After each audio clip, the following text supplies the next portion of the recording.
everybody. How are you doing today? I'm Karen Hartglass, and you're listening to It's All About Food. This is a pre-recorded program for a number of reasons. One, on Tuesday, when this program is airing, May 28th, it's my partner Gary DeMattei's birthday, and we're going to be out and about celebrating all day long, so I won't be able to do the program. Also, because of the move at Progressive Radio Network, there aren't any live programs being recorded at this moment, so I couldn't do it anyway. But rather than air an older program, a previously recorded program, I wanted to give you something new, something fresh. And my guest today has a new film that's premiering later in the week, so I wanted to get this information to you right away. So let's get right to it. I would like to bring on my guest, Richard Miron. He assistant edited, Oscar-nominated Life Animated, as well as Art and Craft. He was the lead editor for the recent feature documentary, The Surrounding Game, available on Netflix. He received his BA in art from Yale University, where he won the Howard Lamar Prize, Yale's top film award. Miron was, for 2 years, the director of programming for the Environmental Film Festival at Yale and has a background in animal rights. He received the Marcie Bloom Fellowship in Film and was a fellow in the 2016 IFP Documentary Labs. And Richard is here with me today to talk about a new award-winning film for the birds. Welcome to It's All About Food. Thank you. Thanks for having me. So I watched For the Birds, which is about 90 minutes. We're talking about it today because it will be playing in cinemas in New York City and in Los Angeles, and we'll give some details about that in a moment. And I wanted everyone to know about it. What I'm excited about today is being able to ask you questions, because the film really posed a lot of questions, and I kind of want to tap your brain about that. I just watched the Broadway show Harry Potter and the Cursed Child. We won the lottery, and we were able to see the 2-part show, and we got buttons that say "Keep the Secrets." So I'm not going to divulge what happens. No spoiler alerts in this show, because I think it's important to watch the film, and because there are twists and turns and it gets exciting. So I'm not going to spoil anything here, but I will ask you some questions. Great. So the first question is, why did you make this film? So this film began when I was a senior in college at Yale. I had become a vegan around my sophomore year, and I just got really interested in animal rights and animal rights philosophy and just rescues and sanctuaries. And I, at the same time, was getting into documentary filmmaking. And so I thought for my senior project, I would make a film about animal rescue and try to film it from multiple perspectives, because the kinds of films I was most interested in were the ones where you kind of empathized with people you didn't expect to empathize with, and where you kind of feel like you're inside the moral dilemmas of the characters. So I volunteered at the Woodstock Farm Sanctuary for just a few days during my winter break when I was a senior, and I was just looking for a story, and I got to meet all the animals and the caregivers, and I happened to be there when they first heard about Kathy and her birds. And all I'd heard was that there were, between 1 and 200 ducks, chickens, geese, and turkeys on this property in Wawarsing, which was about an hour away. And so I just hopped in the car with Sheila, who was the shelter manager at the time, and we just went and visited Kathy for the first time. And I brought my camera with me, and I met Kathy, and she was really warm and welcoming, and the situation was a bit confusing. She really loved her animals, but there were too many, and Sheila, saw, a lot of problems. And so I just, felt, I asked Kathy whether I could film, and she was happy to be on camera. And I just realized that this was a complex situation, and I wanted to follow it. So that's kind of how it got started. And then I just kept going back to film more. Well, I was fascinated because you were there pretty much at the beginning. I know there was some earlier footage that probably came from Kathy's family that you showed, mm-hmm. but the story, you really started at the beginning. And I thought, how did you know to start this story before you even knew what the ending was? Yeah. I mean, I really was in the right place at the right time. And, in terms of storytelling, this kind of was the inciting incident for what would, spiral the rest of the story, which was, the sanctuary visited Kathy and saw the situation. And then, they were trying to get some birds off her hands, and the tension kind of kept building from there. So, I was very fortunate to be there when I was there, and be able to watch it unfold. I'm also curious about people that are okay being filmed, especially when things mm-hmm. get tense. Mm-hmm. And you said that Kathy was fine with you filming. Did it ever change where she didn't want you to film, or she was happy that you were documenting the story as it unfolded? Yeah, I think for everybody, they were okay with me filming for most of the time. It's a really delicate set of relationships. It's like consent to be filmed is an ongoing question. It's not. I never forced anyone to be filmed or assumed that it was okay. It was, I made sure to develop relationships with everybody independently and try to not judge anybody. And I think that was, part of what, Kathy saw in me, and she allowed me kind of into her space and into her life because she saw that I was genuinely curious about her as a person, and to understand the greater context of her life. And the same went for the sanctuary. I mean, they knew I was a vegan. They knew that I cared about animals, and it was just kind of moving from one person to another and making sure that I kind of was keeping these relationships in good health. So it was hard. It definitely got harder and harder as the story kept going because there was more and more conflict that was arising. But I, tried to kind of stay as neutral as I could in order to keep that access to everybody. I was just talking with Isa Leshko, a photographer who has a new book out about aging animals, and the photography is amazing. But one of the things that we talked about was not being able to get assigned, what do you call them? The notices. A release? A release, there we go. Form. Not being able to get the release form from the animals. And and she made a big effort to be respectful of the animals, kind of reading whether they were comfortable or not with her being there and with her being there with the camera. Mm-hmm. And once again, you weren't able to get release forms from all of those birds. Mm-hmm. How do you think they felt about being where they were on Kathy's property?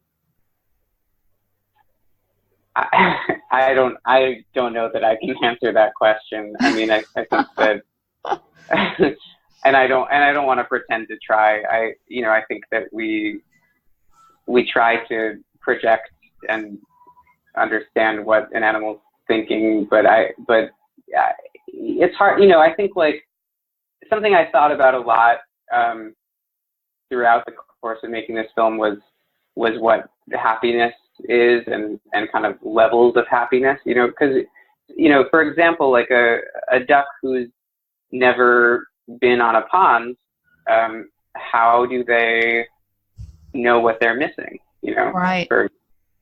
like until they get to the ponds. And that's kind of, I find to be kind of an endlessly fascinating question, you know, for people as well. Like, how do you know if there's a greater happiness out there that you could have if you're kind of, if you've gotten used to the confines that you're already in. So I definitely like thought about the idea of happiness and what makes a life fulfilling. I thought about that across the humans and the animals in this story while filming. We don't really know who the good guys are and who the bad guys are. It's rather gray because everybody brings compelling points to their story, but there were laws that Kathy was apparently breaking. Maybe she wasn't aware of it or whatever. But I kept thinking of a bigger picture where we have how many billion animals, 60 billion land animals a year are killed for food, and they're kept, most of them, in horrific conditions in factory farms. And a lot of it's legal. Yeah. And those were some of the questions that were coming up to me where, you know, I could understand the events that were happening in the film, but at the same, in the bigger picture, it's like, why isn't this happening all over? Wait, why is what happening? Well, yeah. Why isn't the law there to protect the birds in factory farms? They're not protected at all in terms of sentient beings. Right. So there's some kind of hypocrisy going on in the laws that we have that might protect a particular community about having too many animals living on a property versus in a factory.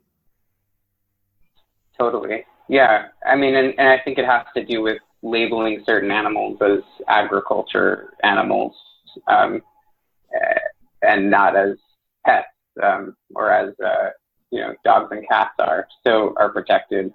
I mean, that bigger question was certainly on my mind too, and also on the sanctuary's mind.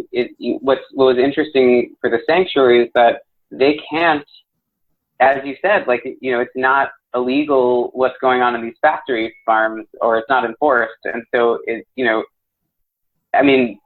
can't just go to a factory farm and call the SPCA and say there's cruelty to animals happening here. Can we, get a search warrant and and so the sanctuary saw that with Kathy's situation, they were able to help these animals more so than they were able to help the animals a few miles away in a factory farm. And so it's definitely a huge irony that that exists kind of in the background of the film, I think. And, for Kathy, she saw herself as an animal advocate as well, and, felt like she was doing, a good thing for her animals, and also is a vegan. She became a vegan over the course of filming and was already a vegetarian. And so she kind of saw herself on the same side and as the sanctuary. And it was a very interesting world to be filming in, where kind of everybody technically cares about animals, but is in conflict with each other. And yet there's billions of other animals, that are not being cared about at all out there. So, yeah, I don't know the answer to that question, but it's certainly a question I had too. Well, that's what I appreciate about this film, because I believe as an artist should be asking questions or making us question what we perceive as normal or okay, and questioning the way things are. You don't have to provide the answers, but you start, but you start the conversation. And we have lots of films coming out.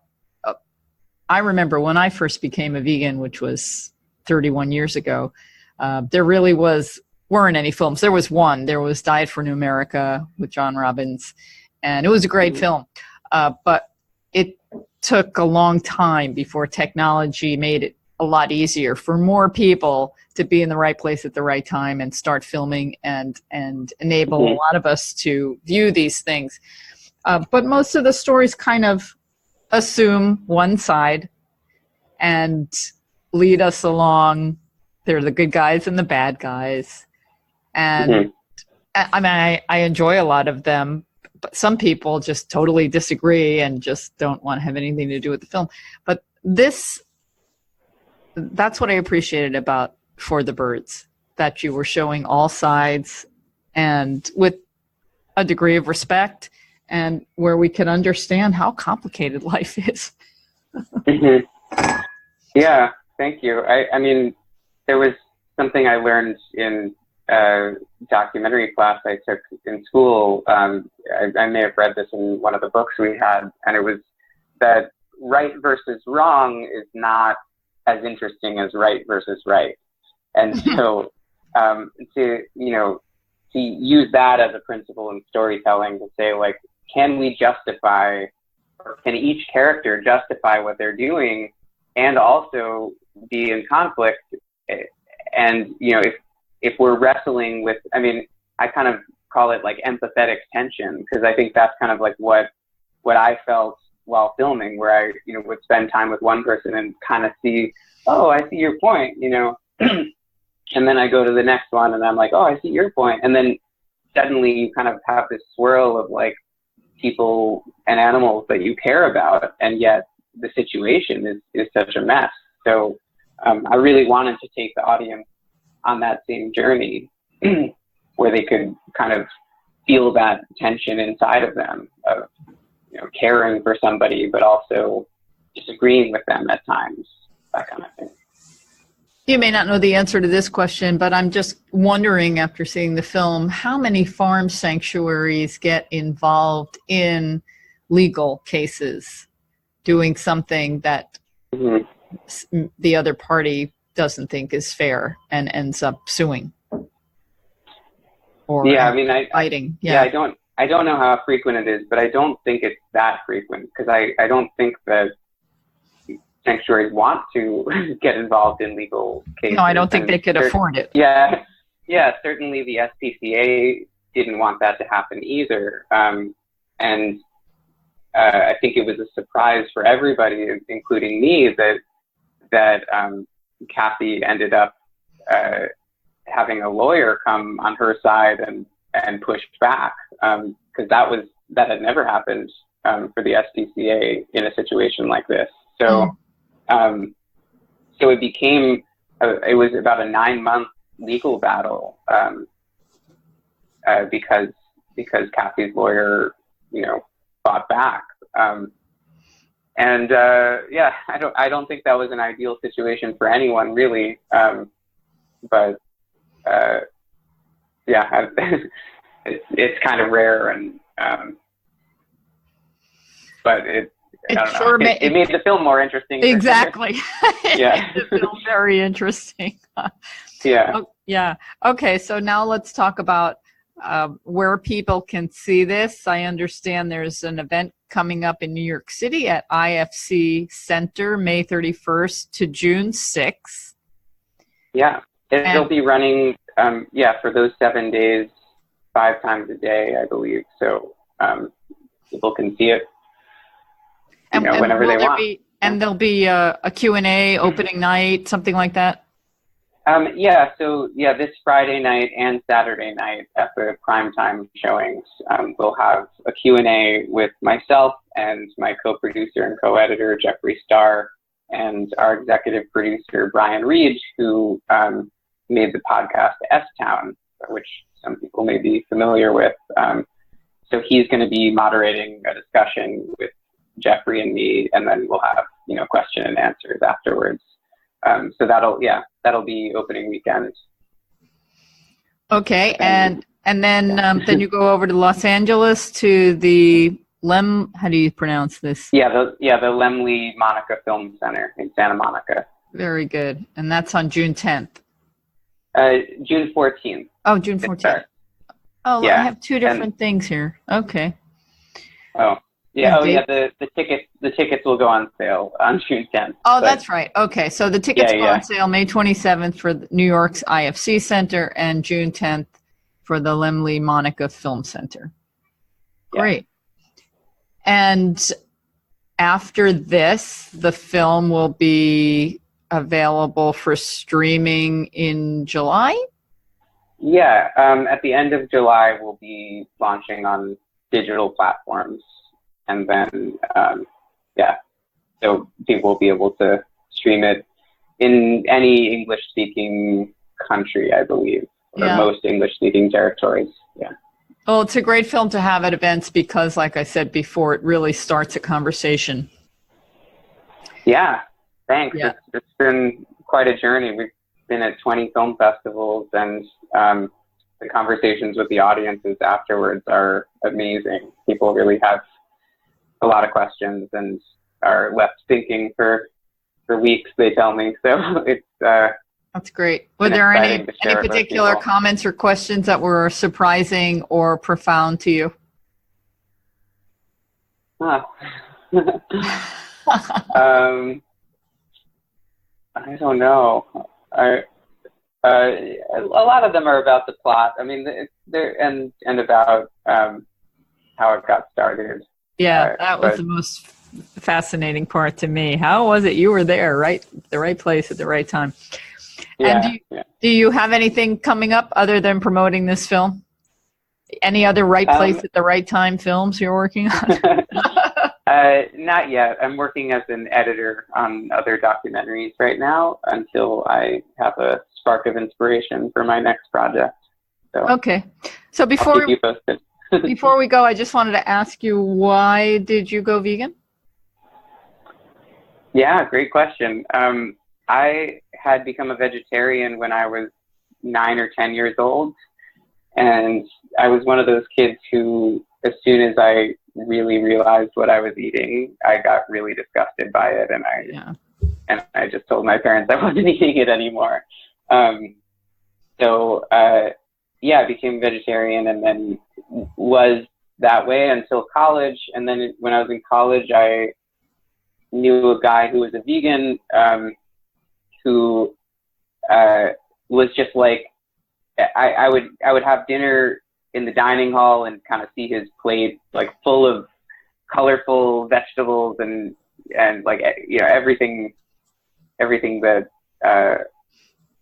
I don't know, is nutritious and healthy and like aesthetically pleasing. And I just asked him one day when we were eating dinner, I said, okay, like, tell me why I should be vegan. And I was just, it was for me, I was just in that place of like, I'm ready to open my mind if you give it to me straight. And he did. And he just kind of within 2 minutes, he kind of described factory farms for eggs and dairy as just as bad or worse than the meat industry, and described it as essentially slavery for these animals. And I was just really moved by that argument. And then I said to him, okay, I'm gonna try being vegan tomorrow. And I went home that night, and then I just was Googling everything and watching all these videos and just in complete shock at what I had kind of pushed away for years and years. And so it was kind of a rabbit hole of truth that I just couldn't avoid anymore. And from that point onward, I've been vegan. So I've been vegan about 10 years now. So thank you. It was the best choice of my life. Yes, thank you. I think that's one of the reasons why For the Birds is also an important film, because people find it hard to understand that dairy cows and chickens are probably more abused than animals we raise for flesh. The end result for all of them is slaughter, which isn't pleasant, but it's the journey to slaughter. And dairy cows and chickens that lay eggs specifically are just drained of life from as soon as they're born to produce until they no longer can, and then they're slaughtered. And there's so many of them. And many people give up red meat and go to chicken. And then the chickens that are raised for their flesh are also, I mean, it's just a disaster. And people need to know that. Yeah. They need to know this information. And we need to think more about birds, that they're intelligent and they're kind and caring and have feelings. And thank you. Yeah, thank you. Okay, Richard Miron, thanks for joining me today on It's All About Food, and I wish you the very best with the premieres of your film in New York City and in LA, and with future screenings, and I look forward to see what else you come up with in the future. Thank you so much, Karen. Okay, take care. That was Richard Miron, everybody, and I really recommend, when you have a chance, to see For the Birds. It's a very provocative film, and it's only 90 minutes. Now, the big news this week is Beyond Meat. The Beyond Burger by Beyond Meat, Inc. has been around for a while now in a number of stores, Whole Foods, and restaurants like TGIF and a number of others have been introducing the Beyond Meat Burger. I've mentioned it many, many times on this program. So you may be aware that the Beyond Meat company went public just this week. And the plan was to introduce the shares. The initial public offering was $25 a share. And then it went to $65, a little over $65 on the first day. And this was the best performing first day IPO in nearly 2 decades. And I just checked, and the shares are now at about $80 a share. This is incredible. It's incredible because it's a vegan product. And I have voiced my concern about products like Beyond Meat. I've asked myself many times why the Beyond Meat company, the Beyond Burger, along with the Impossible Burger, have become so popular when there have been numerous other kinds of plant meat options available for a long time, some of them for centuries. Truly centuries, because there have been Buddhist monks who have been making some incredible plant meats for a very long time. Why did these particular products become so popular, and why did Beyond Meat become the best performing first day IPO in nearly 20 years? This is really incredible. So I want to believe that this is a really positive thing, that people want to reduce the meat in their diet because they realize it's horrifically cruel to raise meat, to raise animals for food. And many people are realizing the impact of meat, animal agriculture on climate change. And people, I'm sure, are concerned about their own personal health. And all of these reasons are being expressed in the sales of these products. And I've expressed my concern numerous times because Beyond Meat burger is not necessarily a healthy food. Now, maybe people who are going from eating a burger, a beef burger, to a Beyond Burger may have some improvement in health because the Beyond Burger doesn't have cholesterol. It does have fiber. But if you're familiar with the ingredients, has anybody read the ingredients? I know I've read them a few times on this program. Water, pea protein isolate, expeller pressed canola oil, refined coconut oil, and then cellulose from bamboo, methyl cellulose, potato starch, natural flavor, maltodextrin, yeast extract, salt, sunflower oil, vegetable glycerin, dried yeast, gum arabic, citrus extract, ascorbic acid, beet juice extract, acetic acid, succinic acid, modified food starch, and annatto. Does this sound like food to you? it's fascinating to me how it is that so many people out there are impressed with this product and are buying this product. And it's flying off the shelves in Whole Foods in many, many places. And nobody seems to care what's in it. And it's just mind-boggling to me. I guess for folks that have been eating animal flesh for a long time and haven't really perhaps thought about what it is, moving to a similar product that isn't made from animals and acknowledging the impact that raising animals for food has on climate and health and cruelty, that this seems a no-brainer. It seems like an easy switch. But why is it that many people are not concerned about what their food is made of? It's mind-boggling to me. Do you have the answer? Are you concerned? Well, you're listening to this program, so I know you're interested in food.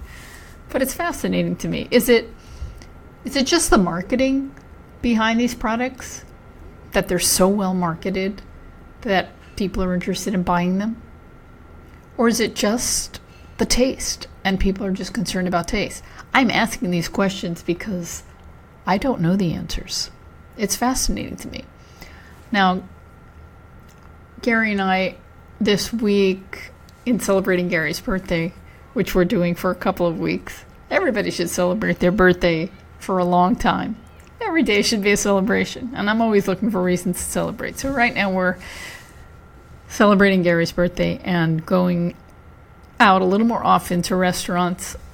And we've been to a number of our favorite vegan Chinese restaurants that offer meat alternatives, and some of them are amazing. And yet they're just not marketed to the mainstream world. And it just blows my mind. So while we're celebrating the Beyond Meat Incorporated initial public offering and the great success that they're having and the fact that people want to eat plant-based burgers, specifically the kind that taste like meat, I just want to review those ingredients that I read before. Expeller pressed canola oil. Now, in my world, I use organic canola oil. And there are many people that have read about the problems with canola oil.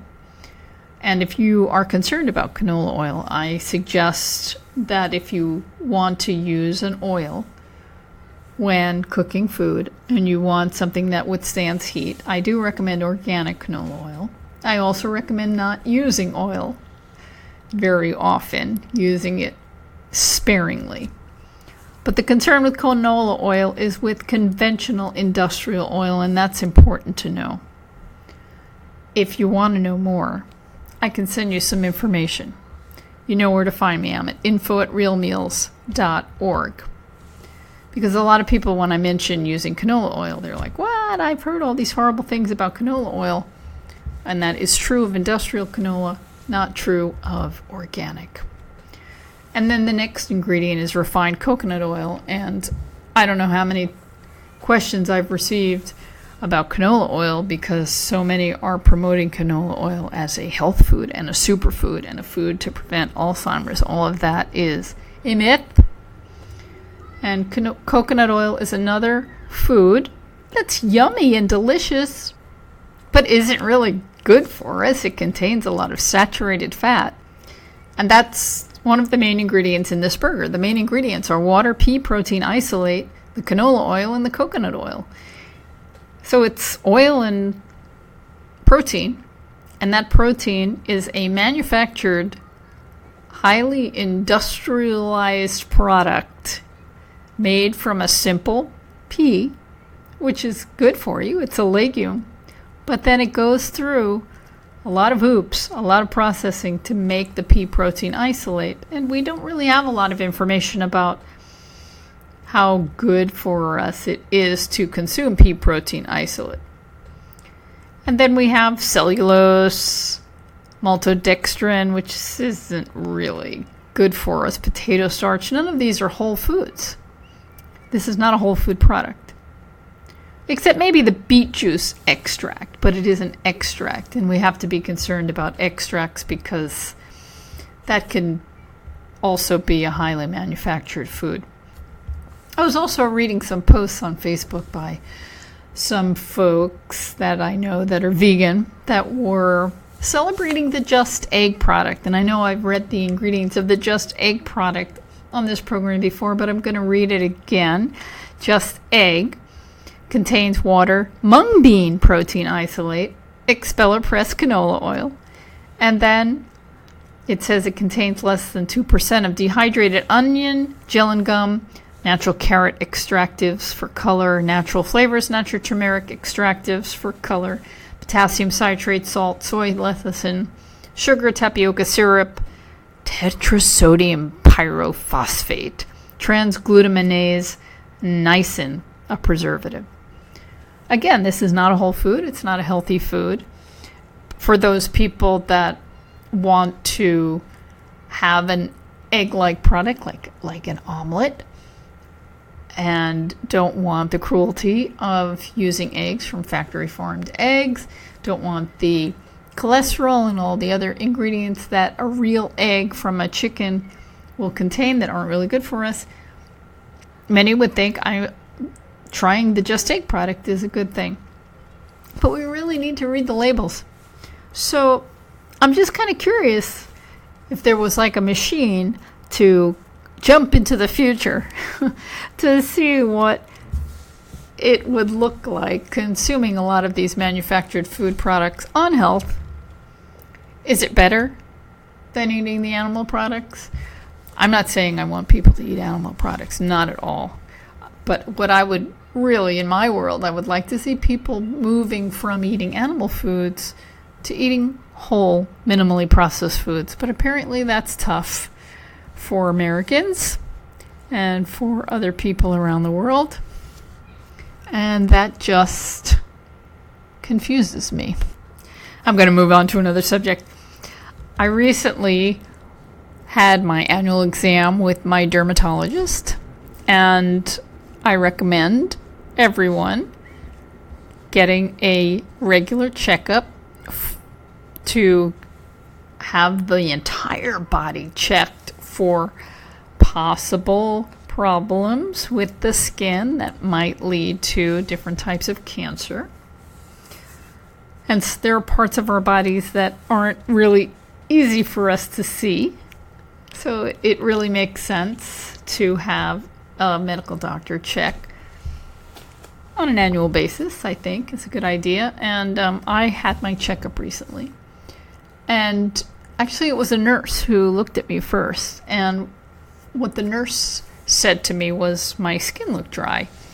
And she wanted my skin to look shiny, which I thought was interesting because when I look at people's skin, it doesn't normally look shiny. So I'm not exactly sure what she meant.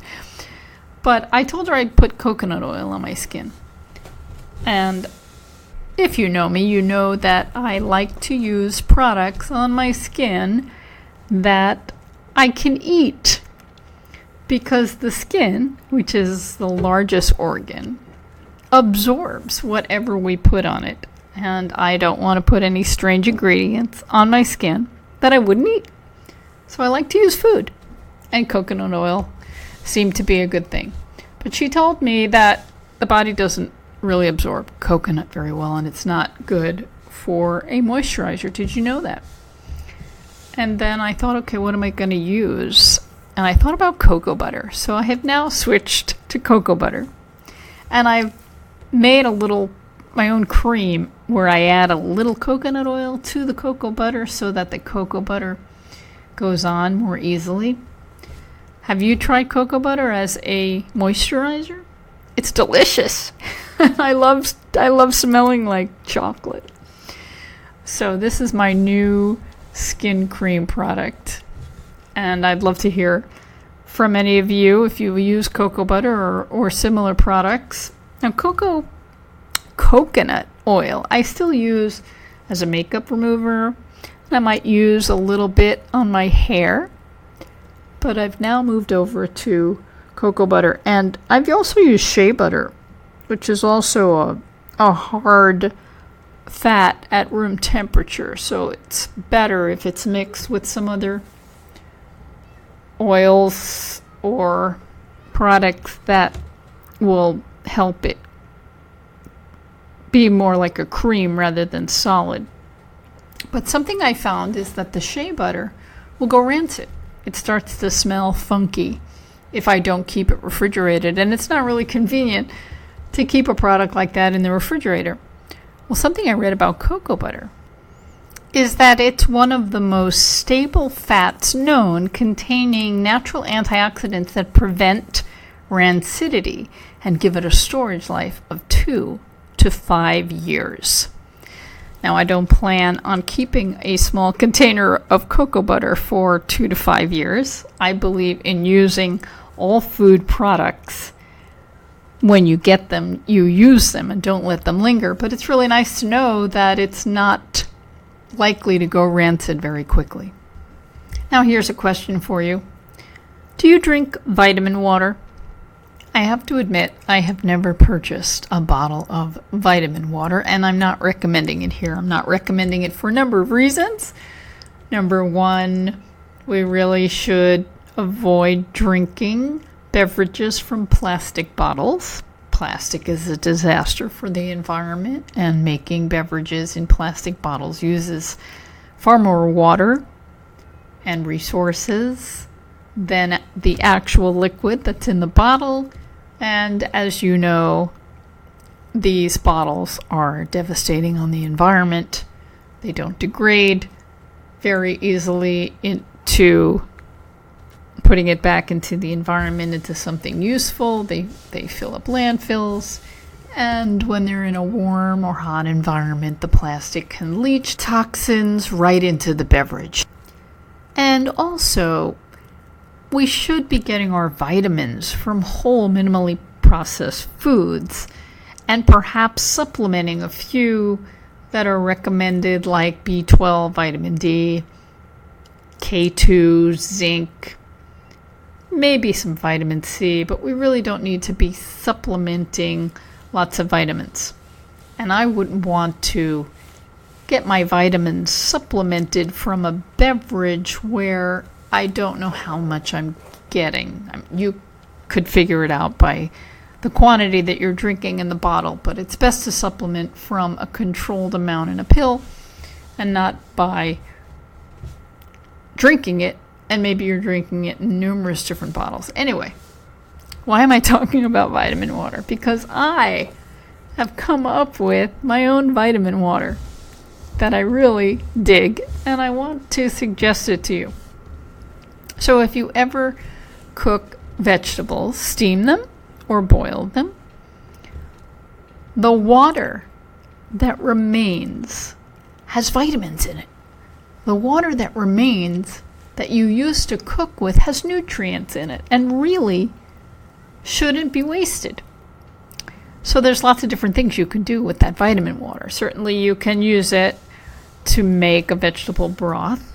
If you're into making vegetable broths, by saving the little carrot tops that you don't use and celery and pieces of onion, or just making one fresh, you can add that water to your vegetable broth. But something that I did recently, which I thought was really fun, I steamed some cabbage leaves, red cabbage leaves, and I was pouring off the water and looking at it and saying, this is a gorgeous color. It's a lovely purpley pink. So I saved it, and I had it the next morning for a nice beverage. And I've frozen these cubes of ginger juice and lemon juice recently when I was making my vegetable juice. I think I mentioned it last week or the week before. I made separate juices. I made ginger juice and stored it separately, and lemon juice with the rind separately, and carrot juice, and then I made a green juice and celery juice, and I stored them each separately. But the ginger juice and the lemon juice, I put them in ice cube trays, and now I have little ice cubes of concentrated ginger or concentrated lemon, which are fun and colorful to put in drinks.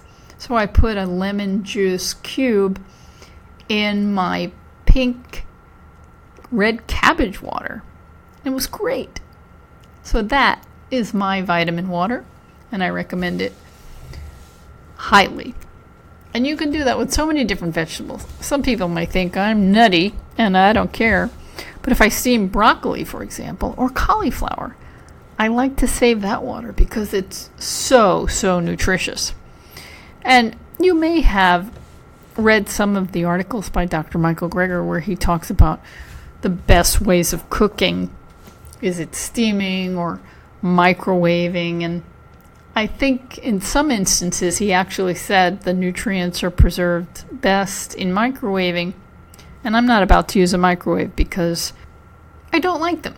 I'm not convinced that they're safe, and I just don't like preparing foods with a microwave. It's not the kind of artistic thing or quality thing I like. It's quick, and I've used them in hotels, but I don't own one at home. Anyway, I think that the comparison of different cooking techniques wasn't exactly thorough, in that if you're cooking vegetables in water, which is a great thing because the temperature is controlled and they don't get too hot. If you consider that you're not going to consume the liquid that the vegetable is cooking in, then you're going to lose some nutrients and it won't look like a as healthy way to cook. But if you do consume the liquid, then it's ideal. That's why Dr. Furman recommends consuming a lot of soups and stews, because the vegetables are controlled at a low temperature, low compared to cooking in oil or baking.